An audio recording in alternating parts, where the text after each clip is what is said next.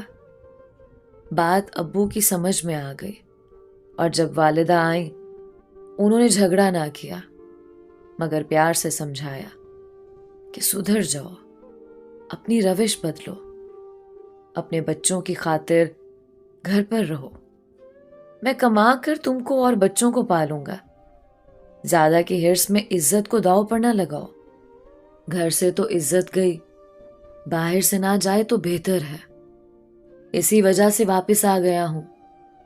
والد صاحب کو بیوی کو سمجھانے کے سوا چارہ نہ تھا، وہ بیوی کی غلط روش سے مردہ ہو گئے تھے، پھر بھی ہماری خاطر زندہ رہنا چاہتے تھے، نہیں چاہتے تھے کہ اب اس جگہ سے بھی بے عزت ہو کر نکلیں۔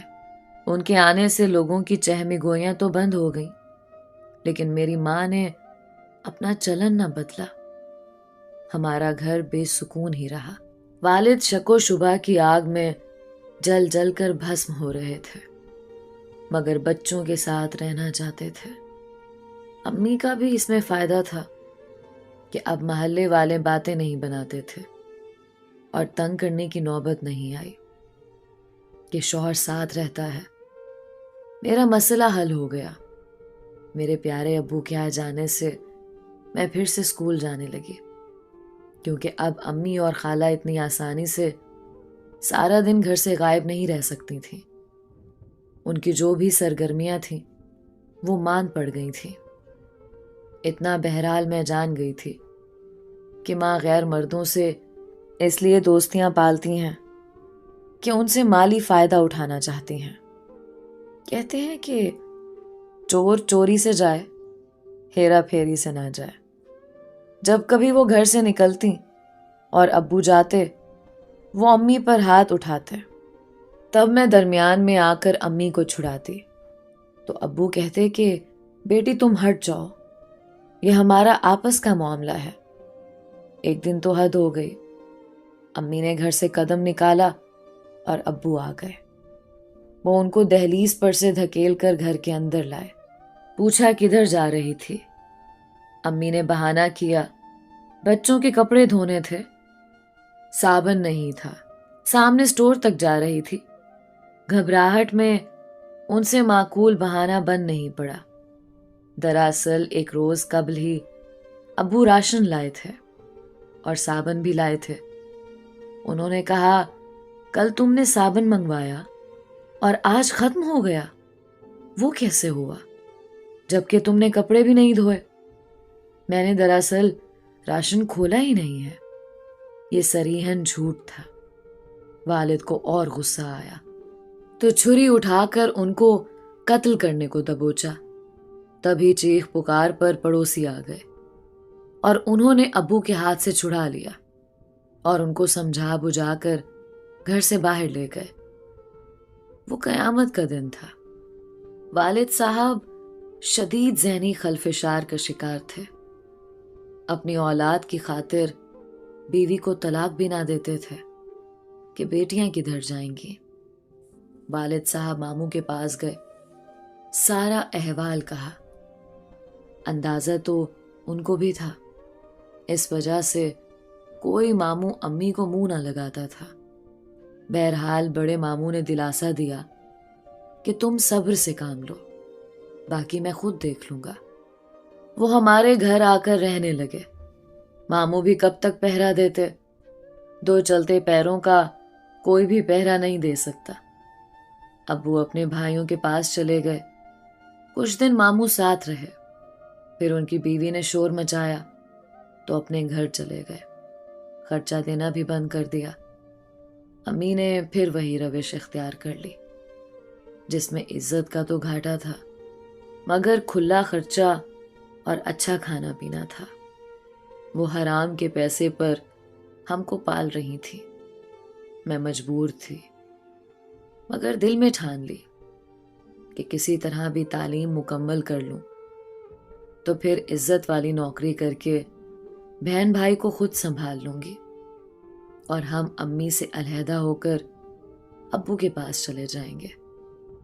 ایسے حالات میں بھی محنت سے پڑھ رہی تھی۔ میری انگریزی کمزور تھی، سالانہ امتحان سر پر تھے۔ ابو میری خاطر پھر کام پر جانے لگے، صبح جاتے رات کو آتے، ساری کمائی میری ماں کے ہاتھ پر رکھتے، مگر ان کی شریک حیات کو شوہر کی کمائی اچھی نہ لگتی کہ اونٹ کے منہ میں زیرے کے برابر تھی۔ ابو کے کام پر جاتے ہی وہ پھر پرانی ڈگر پر چل پڑی۔ ایسی باتیں نہیں چھپتی۔ اب تو محلے والے ٹوہ میں تھے۔ کسی نے والد کے کان میں بھنک ڈال دی۔ اس کے بعد ایک بار پھر والد صاحب غائب ہو گئے۔ امی کو مکمل آزادی نصیب ہو گئی۔ ایک روز چچا اور پھوپھی والد صاحب کا پتہ کرنے آئے کہ کافی دن سے ملنے نہیں آئے، کدھر ہیں؟ امی نے بتایا کہ وہ تو کب سے گھر سے چلے گئے ہیں، نہ جانے کہاں، معلوم نہیں، ہم تو خود پریشان ہیں۔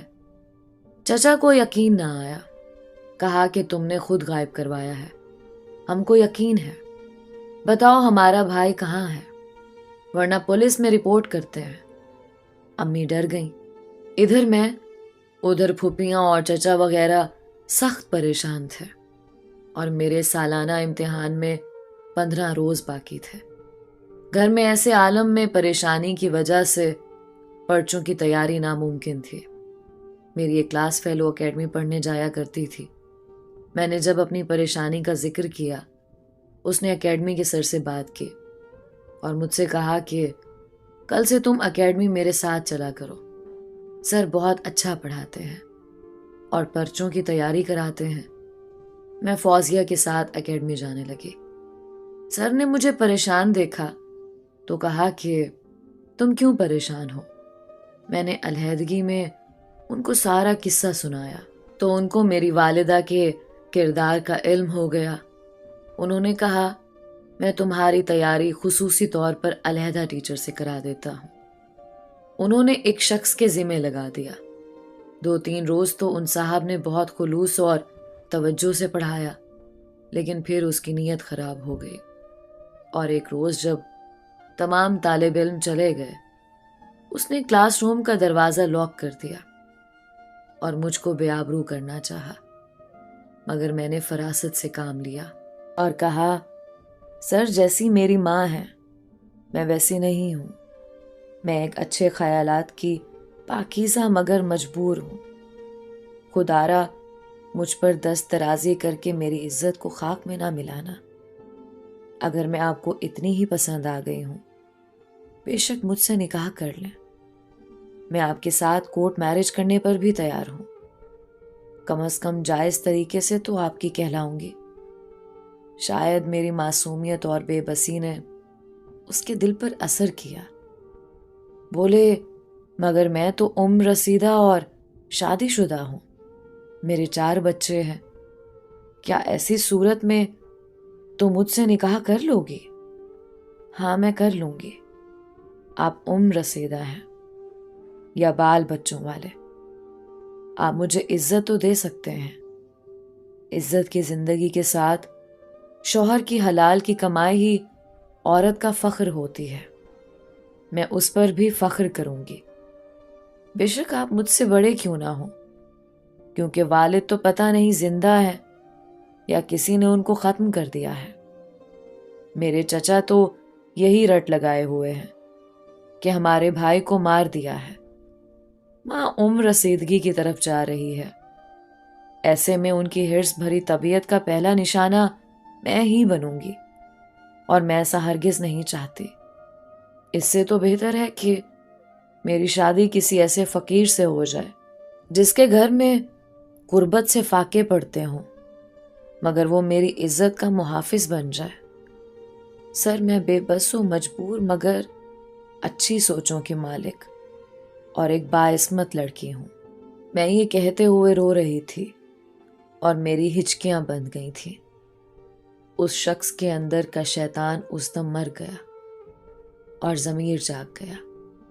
اس نے کہا بے شک تم ایک ایسی لڑکی ہو کہ کوئی بھی مرد تم سے شادی کر کے فخر محسوس کر سکتا ہے، خواہ وہ اوباش ہی کیوں نہ ہو۔ میں تم سے شادی نہیں کر سکتا کیونکہ میری بیوی میری اور تمہاری زندگی کو دوزخ بنا دے گی۔ اس کے بھائی رسوخ والے ہیں۔ ہاں، ہم اپنے چھوٹے بھائی کے لیے لڑکی تلاش کر رہے ہیں۔ اس نے انہی دنوں وکالت کا امتحان پاس کیا ہے۔